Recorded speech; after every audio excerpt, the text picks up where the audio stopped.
Fixed mindset is where you believe your talent and intelligence are fixed. You're just born with it, is the way it is. Growth mindset is your talent and your intelligence can be changed through deliberate practice. So I was headed down one path where I thought, I was just born with this, whatever this is. And my life was about putting myself in situations where I felt cool and smart and didn't believe I could get any cooler or smarter. And then when I finally realized, oh wait, that's actually a dumb way to frame the world, click, binary switch over to, I choose to believe that I'm malleable, that I can get better, that I can get smarter, that I can learn something today that I didn't know how to do yesterday. And I went from, just to make this really gross for a second, I learned all of that in a dingy 1-bedroom apartment in a bad neighborhood with no furniture because I couldn't afford any. And we're now recording the podcast in my gigantic Beverly Hills mansion, right? And I'm saying that is a result of the mindset. That is not a result of me being better than somebody at something. That is a result of me figuring something out that I think not everybody can do, but anybody listening to this podcast, if they've made it this far, they meet what I call minimum requirements. Wait, that is an empowering story. What I'm getting from you, Tom, is this idea that change is available to us at any time. Correct. And we explore this a little bit on my conversation on your show about what does it take for us to change? Do we need adversity of a certain intensity to ask ourselves, to challenge our own belief system and make us change, basically? And I guess this is something I know you wrestle with. I wrestle with this all the time. I lie in bed thinking about this stuff, thinking, do you need fundamentally pain on one level to actually start the process of change? I don't think necessarily you do, but I think a lot of us, unfortunately, that is what ends up happening. That it certainly is for me.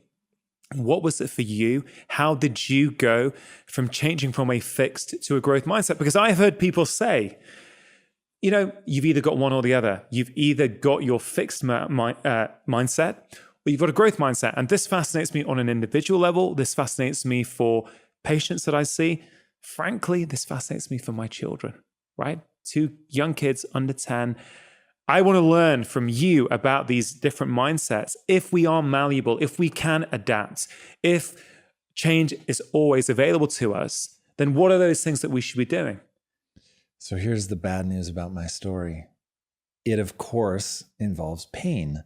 So I didn't have to hit some crazy rock bottom, so I'm very grateful for that. So mine was a mixture of deep personal shame, of feeling like I was talking a big game about being successful, but I was not doing anything to actually become successful. And my father-in-law certainly was lovingly calling me out on that. And made it clear that he didn't want me to marry his daughter because he didn't see me doing anything with my life. And his very pointed question was, how do you plan to take care of my daughter? And my response to him was, I know what you see as a broke, out of work, undereducated kid, but I'm the most ambitious person you've ever met. And then the next day I laid in bed probably for 4 hours in the morning and had done that the day before and the day before and the day before and the day after and the day after and the day after. And it wasn't until finally I was like, man, I'm telling my wife or my then fiance, I'm going to make her rich one day, and I'm not doing anything to actually make good on that. And I've been saying this stuff for a very long time. I've been telling people I was going to be rich probably since I was 11 or 12. And so I just thought, wow, I say this all the time, but I'm not doing anything. And the fact that my wife, then fiance, is having to guilt me just to get out of bed, like that's a bad sign. So that begins a process. There was nothing binary, unfortunately. It wasn't like some lightning rod moment where one day I have a fixed mindset, then I have a growth mindset. Like I'd started researching the brain by this point. And so I'm thinking like, yeah, man, like it is a little weird that I'm not doing anything. Like, what do I know about the brain that would sort of explain this? And then as I begin learning about the brain and start coming across some of these ideas about brain plasticity and how much we can change, and I start really buying into that, then I meet people that they wouldn't have called it a growth mindset. We didn't have that language back then.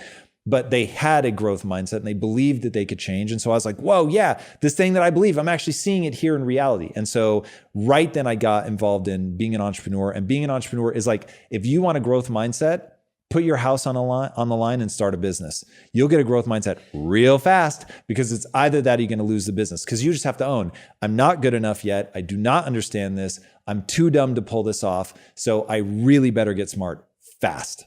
So are many of us too comfortable then to develop a growth mindset? So if our lives are okay, if we have a roof over our head, if we can pay the bills, and we're not, let's say, deeply fulfilled, but we're just going around living our life, we're waiting for the weekends, we get smashed on a Friday night, a Saturday night to sort of, for a whole multitude of reasons, you are making the case, I think, that you can just choose. Yeah, I don't want to make it sound too easy, because it is not, and the brutally difficult, it's deadly simple, but it is very difficult for most people. So the problem is far more insidious than, oh, it's just people are too comfortable, because you have billionaires killing themselves. So we're dealing with now a mental health crisis. And so to really unpack the answer of change, you can talk about it without talking about the microbiome, but it would be a mistake. And so getting to really understand your physiology, I hope, is one of the things that I beat the drum so hard that people really begin to research the brain. They begin to research mood disorders. They understand exercise. They understand diet, because what ends up happening is your mood is so dysregulated, your belief system is so dysfunctional, and the psychological immune system is so strong that you get that biofilm around your belief system that becomes impenetrable. And no matter what you say to people, no matter what example you show to them, they just cannot shake themselves out of dysfunction. So what's happening is they have created an identity without realizing that they've created an identity. So if you're going to recognize that your identity in and of itself is a construction, and then ask yourself, okay, well, what would be the ideal identity to construct?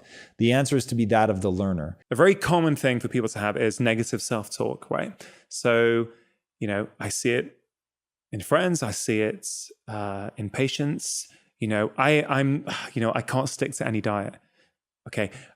This always happens to me, right? So there are universal truths for sure, but are those statements universal truths? No, clearly not. So somebody who is listening to this, who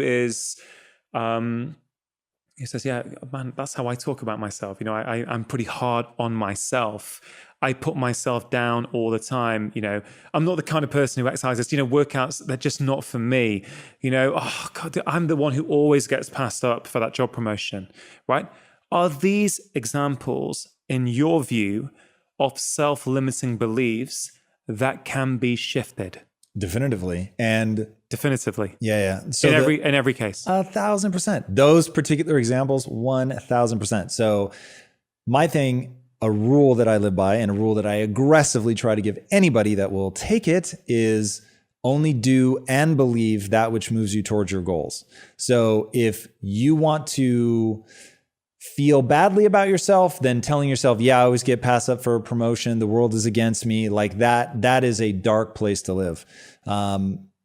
If you want to have the confidence that's needed, the lightness, the charm, then you've got to internalize that, oh man, if you add value, you're going to move forward in life. This is all going to work out. It's going to be amazing. The amount of almost delusional optimism you need to be a successful entrepreneur is hilarious, because if you can't believe, you certainly can't get anybody else to believe. And so you've got to have this willingness to say things like that in your head. Like right now, my stated goal is to build the next Disney. Now you can imagine the odds of me pulling that off border on zero, but I don't think like that. I can't allow myself to think like that. So it's I have to say, okay, this is interesting enough to me. And what I'm what I value myself for is the sincere pursuit. So I've completely divorced myself from the outcome. I don't care. Whether I do it or not is irrelevant. What I value myself for is, did I show up every day and actually go for it? Not rhetoric. Did I actually go for it? Was I constantly checking myself? Am I actually making progress? Am I doing the right things? Could this possibly lead me where I want to go? And if it can, then I get to celebrate myself at the end of the day. And if it can't, I'm just BSing and I'm just saying things to like say something cool and get people's attention, then I don't get to feel good about myself. So when you are able to go, oh, it wouldn't behoove me to sit here and focus on this is impossible. There's only one Disney for a reason. I'm never going to be able to pull this off. Like, if you can recognize that if you tell yourself you can't win, you will act in accordance with that belief. Like, you will only push so hard. Whereas if you believe, no, it's not going to be easy.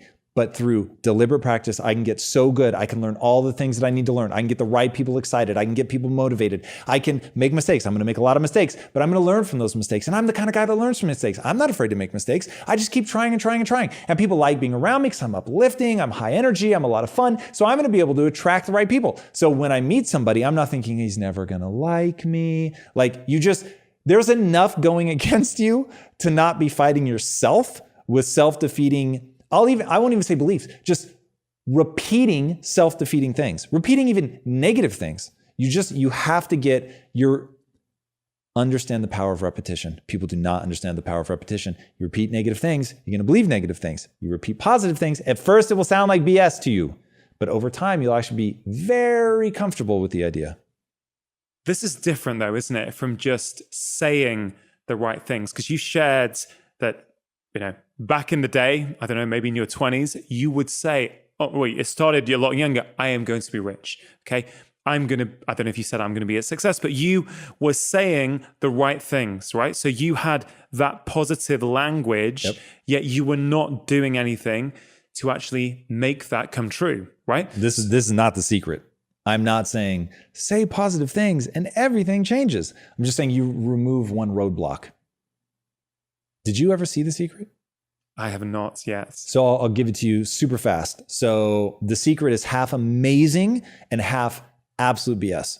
The half that's amazing says if you think you can, you can. If you think you can't, you can't.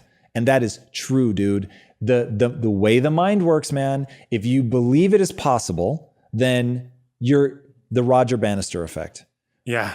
It stood for decades. People thought that the 4-minute mile was humanly impossible, that the human body just couldn't do it. One guy was like, nope, it's not true. Ends up running the 4-minute mile, okay? A barrier that stood for decades. He breaks the 4-minute mile, and then within 45 days, I think, somebody else breaks the 4-minute mile. It stood for decades. And then within the year, 3 people break it in one race.